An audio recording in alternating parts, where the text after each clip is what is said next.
Quando a gente fala sobre o Michael Burry, é natural imediatamente a gente lembrar do filme A Grande Aposta.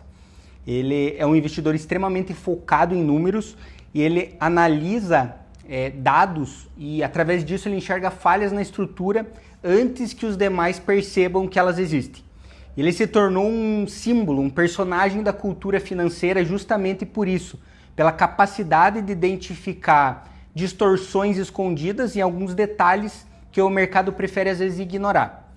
Mas eu quero mostrar agora as teses que o Burry compartilhou com o mundo nesse exato momento. Em pleno boom da inteligência artificial, com a Nvidia sendo o símbolo máximo da nova economia, de lucros e crescimentos surreais, ele voltou a estar do lado pessimista, no lado oposto do consenso de mercado, que é que a inteligência artificial vai continuar explodindo. E hoje ele está posicionado contra essa espinha dorsal da narrativa dominante. O que grande parte dos investidores está apostando? Eles têm uma crença que esse ciclo de inteligência artificial pode crescer muito ainda antes de enfrentar limitações naturais dos mercados ou até de contabilidade. E antes de eu falar quais são as posições atuais dele, eu quero explicar por que ele acredita que a gente está muito próximo de uma reversão de mercado. E essas posições, pelo que ele descreve, tem 3 fundamentos técnicos, que é a depreciação, circularização do investimento e excesso de oferta. E quando esses 3 pontos se conectam ao mesmo tempo, o que ele enxerga é uma dinâmica interna, justamente no coração da IA, que lembra muitos padrões que aconteceram antes da crise.com, no início dos anos 2000. Mas enfim, vamos lá, vamos entender qual que é a tese dele antes de falar das posições. O primeiro pilar que ele fala é sobre essa depreciação. Ele mostra dados que mostram que as empresas elas estão estendendo artificialmente o tempo de vida útil dos chips da Nvidia. Não porque os chips durem mais, mas porque isso melhora o resultado contábil no curto prazo. E isso importa porque quando você estica o prazo de depreciação, a empresa automaticamente reduz o gasto contábil anual. Pensando num exemplo de contabilidade, por exemplo, se você compra um equipamento de $1 bilhão e diz que ele dura 10 anos, você reconhece que cada ano ele vai corroer $100 milhões de depreciação. Mas se você diz que ele dura 20 anos, o teu gasto em depreciação cai para $50 milhões por ano. Esse mecanismo, ele não muda nada no mundo real, mas muda tudo dentro do demonstrativo financeiro de lucro das empresas. E é justamente esse ponto que o Burry acredita que ele chama de mascaramento contábil, está criando uma falsa sensação de lucratividade nas Big Techs. E que entre 2026 e 2027 a diferença acumulada vai chegar a algo de próximo de 176 bilhões de depreciação não contábil. É um número que na visão dele não está inserido nos modelos de valuation atuais das empresas. E para você ter uma ideia de quanto impacto isso pode ter, as empresas que estão comprando essa tecnologia da Nvidia, elas sabem que os chips duram em média, por exemplo, 5 anos, mas estão colocando em seu balanço 10 anos para fazer essa diluição contábil. Se o setor inteiro estica artificialmente a depreciação, significa que a demanda atual é exagerada e não se sustenta. E a demanda futura vai ser mais fraca do que o mercado acredita. E se as empresas compram com menos frequência, você reduz justamente aquilo que hoje impulsiona os lucros e as margens da Nvidia, o CAPEX, que é o reinvestimento constante e acelerado dessas empresas. E para o Burry, esse é o primeiro sinal de que o ciclo está começando a perder sustentação. E quando a narrativa começa a mudar, o valuation precisa necessariamente ser totalmente reprecificado. O segundo ponto que eu comentei, e que faz parte da atual tese do Burry, vai além da contabilidade. Ele olha para o ecossistema inteiro de inteligência artificial e vê um fenômeno perigoso acontecendo, que é o investimento cruzado. E o que é isso efetivamente? É uma dinâmica onde as empresas anunciam parcerias entre elas, investem umas nas outras, sinalizam compras e, de forma indireta, elas criam a impressão de que existe uma demanda orgânica, quando na verdade boa parte desse movimento está entre elas e é circular. É um tipo de comportamento que aparece em ciclos justamente de euforia de mercado, quando as empresas compram não porque precisam, mas porque precisam mostrar que elas estão comprando. E elas precisam mostrar que elas estão comprando por quê? Porque assim elas conseguem mostrar que elas estão investindo e, consequentemente, acaba inflando o seu valuation. E elas fazem isso porque assim elas conseguem captar mais recursos para investir mais ainda. Eu vou tentar dar um exemplo aqui para a gente entender melhor. É como se na tua cidade tivesse 5 incorporadoras. Cada uma delas faz vários prédios e uma incorporadora compra da outra os apartamentos. Só que ao invés dessas incorporadoras pagarem os apartamentos das outras, elas trocam entre si os apartamentos. Então eu compro uma de você e recebo um apartamento da tua. Então vamos dizer que um prédio tem 30 apartamentos, porém 25 desses apartamentos já foram trocas feitas. Para o público, a empresa diz que só tem 5 vagas de apartamentos restantes. Então o público acaba pensando que está saindo muito e que a demanda é muito grande por esse tipo de imóvel. E efetivamente, como só tem 5 vagas em abertas e vagas, o que acontece é que o preço desse apartamento tende a subir, porque tem muito pouca oferta no mercado. E aí você deve estar até pensando, bom, mas isso não faz sentido no longo prazo porque se torna insustentável. Como que elas conseguem sustentar essas compras efetivas? E aí que está a questão do mercado financeiro. O mercado financeiro e essa captação de investimento que essas empresas têm é gigante, enorme. E cada captação que ela faz, ela consegue alongar um pouco mais quando que esse ciclo pode encerrar. Então, justamente esse fator faz com que esse dinheiro que efetivamente vem entrando de tempos em tempos da empresa, que está fora do mercado, faz com que esse ciclo se sustente por muito tempo. Mas, como a gente consegue perceber, esse ciclo não é sustentável por um longo prazo. Então a população inteira acha que é um sucesso e que todo mundo está comprando, mas na verdade o que efetivamente está acontecendo é que não entra dinheiro nos negócios, são só trocas. E é exatamente isso que está acontecendo com essas grandes empresas.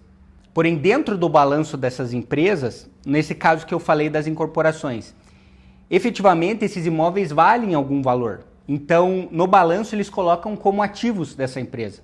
Então, é uma forma de mascarar contabilmente toda essa situação, para que o público que não entende tão bem toda essa dinâmica de investimentos acabe olhando aquele lucro da empresa e acreditando que aquela empresa vai crescer num ritmo alucinado. Bom, agora vamos passar para o terceiro ponto da tese do Burry. Ele acredita também que a gente está caminhando para um excesso de oferta. Uma coisa que sempre acontece quando as margens são muito altas por muito tempo em um determinado mercado. No capitalismo, quando um setor dá margens extraordinárias, isso atrai concorrência. E a concorrência faz com que a oferta acabe aumentando. E quando essa oferta cresce, o preço inevitavelmente tende a cair por causa da competição. E quando esse preço cai, o valuation das empresas tende a acompanhar.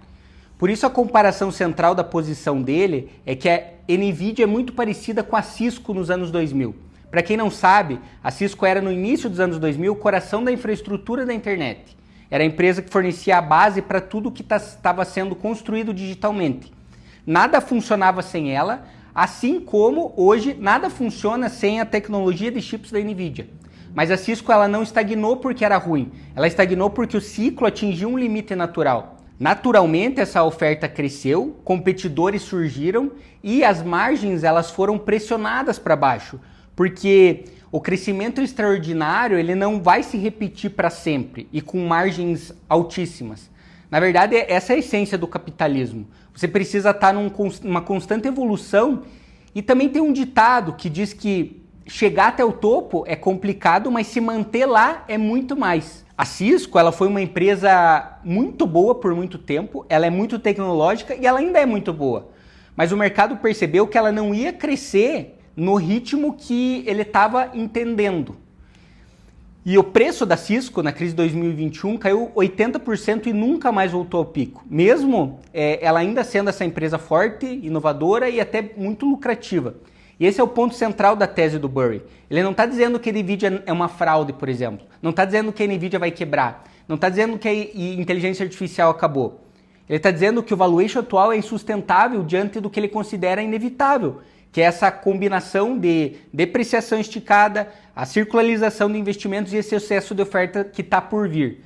Para mim, o que ele quer dizer é que não importa o quão brilhante seja a tecnologia, existe um limite para o preço que você pode pagar por ela.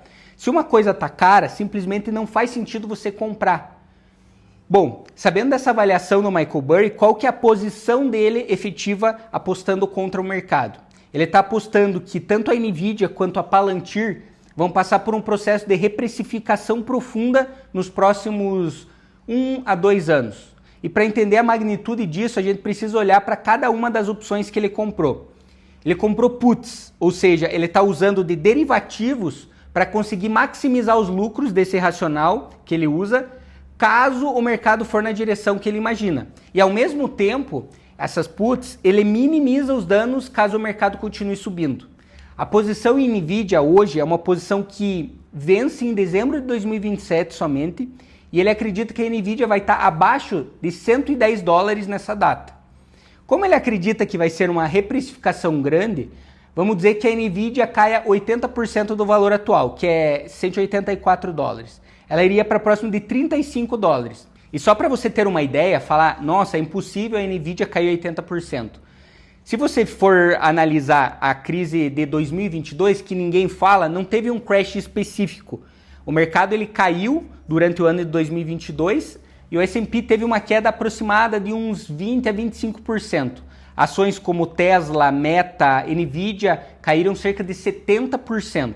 Então, em um crash de mercado, em realmente uma bolha de inteligência artificial, se for o caso, esse crash vai ser muito maior. Então, para mim, 80% é um número bem razoável de você prever.